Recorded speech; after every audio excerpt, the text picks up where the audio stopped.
Aurélio Agostinho de Hipona, também conhecido como Santo Agostinho, é um dos maiores nomes do Ocidente e o principal nome da fase da filosofia cristã que ficou conhecida como patrística, assim chamada pela referência aos primeiros padres, que são considerados os pais da Igreja Católica. A principal ocupação desses filósofos é unir a razão e a fé, mais especificamente a filosofia platônica e o cristianismo, principalmente com o objetivo de combater os pagãos e converter hereges infiéis da Igreja. Agostinho de Hipona pode ter virado santo, mas não era santinho. Ele mesmo conta na sua obra autobiográfica Confissões que teve uma vida conturbada, entregue aos pecados antes de se converter à fé cristã. Agostinho nasceu em Tagaste, onde fica hoje a Argélia. Seu pai se chamava Patrício e era um pagão que veio a se converter no leito de morte, um momento bem propício para fazer as pazes com Deus, diga-se de passagem, e sua mãe se chamava Mônica, uma devota cristã que mais tarde também foi santificada. Santa Mônica, como ficou conhecida, criou o jovem Agostinho de acordo com a fé cristã, mas viu com muito sofrimento o filho se afastar do cristianismo na adolescência. A juventude de Agostinho foi hedonista, regada a álcool e com muitas mulheres, até que foi enviado pelo seu pai a Catargo para estudar numa das mais importantes cidades do Império Romano. Lá, Agostinho conhece e fica fascinado pela obra de Cícero e, consequentemente, pela filosofia. A busca da felicidade e da verdade por meio da razão é o que norteia a sua vida por um tempo. Ele chega a estudar a Bíblia, mas se afasta porque acha os textos simplórios e desconexos. Tem um romance em Cartago, do qual nasce um filho e vira o maior professor de retórica da sua época. A angústia é uma companhia sempre presente na vida de Agostinho, então ele busca mais respostas no maniqueísmo, uma espécie de seita religiosa que misturava o cristianismo e o zoroatrismo e tentava explicar o mundo de uma forma racional e materialista, dividindo tudo em bem e mal. Mas nada preenchia o seu vazio interior e a sua angústia só aumentava. Então, aos 32 anos de idade, um acontecimento muda totalmente o rumo da sua história e, consequentemente, de todo o mundo ocidental. Ele conta no livro 8 de Confissões que certa vez chorava embaixo de uma figueira quando ouviu a voz de uma criança, que alguns dizem que era um anjo, e as palavras "toma e lê". Então ele decide abrir a Bíblia ao acaso e lê uma passagem. Não caminheis em glutonarias e embriaguez, nem em desonestidades e dissoluções, nem em contendas e rixas, mas revesti-vos do Senhor Jesus Cristo, e não procureis a satisfação da carne com seus apetites. Santo Agostinho continua dizendo: não quis ler mais, nem era necessário. Apenas acabei de ler estas frases, penetrou-me no coração uma espécie de luz serena, e todas as trevas da dúvida fugiram. Então, marcando a passagem com o dedo ou com outro sinal qualquer, fechei o livro. A partir daí, Agostinho começa a sua vasta produção intelectual e passa os próximos 35 anos pregando, celebrando missas, resolvendo disputas locais, se envolvendo em controvérsias e, claro, escrevendo muito, chegando à marca de 93 obras ao final da sua vida.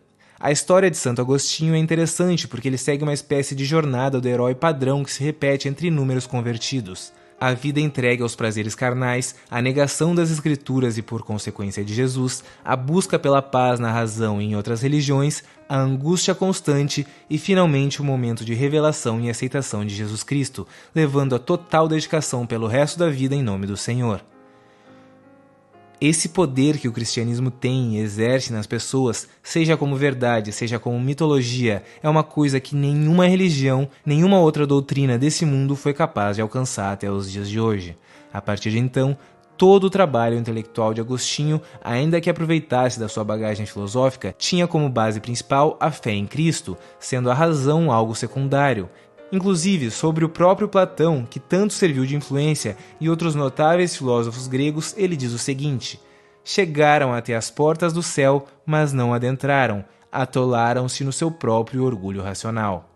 A maestria retórica de Agostinho foi bastante útil na sua produção literária.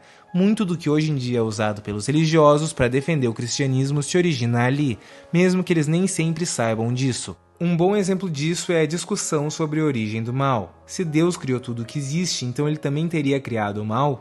Isso foi e segue sendo uma das preocupações centrais de boa parte das grandes religiões. O que Agostinho conclui é que Deus não criou o mal porque mal não é uma coisa que existe. Aqui ele resgata Parmênides no seu famoso ser é, o não ser não é. O mal, para Agostinho, não é. Mal é simplesmente a ausência do bem, a ausência de Deus. Por exemplo, O mal do qual sofre um homem cego é a ausência da visão. O mal que acomete um ladrão é a ausência da honestidade. Muitos críticos de Agostinho viram isso como um mero jogo de palavras, porque mesmo que a pessoa esteja doente pela ausência de algo, o sofrimento é real, e mesmo sem interferência do homem, o sofrimento existe por toda a natureza. Outros defendem a tese de Agostinho com explicações mais tarde levantadas pela física. O frio não existe, mas é simplesmente ausência de calor, o escuro não existe, é simplesmente ausência de luz. O mal funcionaria da mesma forma. Seguindo o raciocínio, Santo Agostinho vai concluir então que aquilo que a gente chama de mal é simplesmente um fruto da liberdade. Deus nos concedeu livre-arbítrio, que aliás é um outro conceito que também vai ser muito importante daí em diante, para que a gente tome as nossas próprias decisões, e é assim que a gente acaba estragando tudo. Foi assim que Adão escolheu desobedecer a Deus e comeu o fruto proibido da árvore do conhecimento. É assim que surge o conceito de pecado original, que é extremamente importante tanto para a Igreja Católica quanto protestante. De acordo com o pecado original, quando Adão desobedeceu a Deus, ele não condenou só a si mesmo, mas a todos nós. Logo, já nascemos pecadores. Muita gente interpreta isso mais tarde de uma forma menos literal do que é para Agostinho, mas por uma ótica que explica a psique humana, a nossa tendência aos vícios, aos desejos e aos exageros, que precisa ser controlada de alguma maneira. Outro conceito que surge em Santo Agostinho é a ideia de que Deus criou o universo, diferentemente do que a gente tinha visto na filosofia de Parmênides, em que o universo sempre foi, sempre existiu. Agora, qual a solução Agostinho dá para esse problema? O que Deus fazia antes de criar o universo? O filósofo diz que não existia antes, porque Deus também criou o tempo, junto com o universo.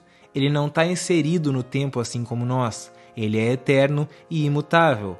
E essa ideia conduz a uma forma diferente de enxergar o mundo, uma forma linear que teve começo e se encaminha a um fim, o que no cristianismo seria o juízo final.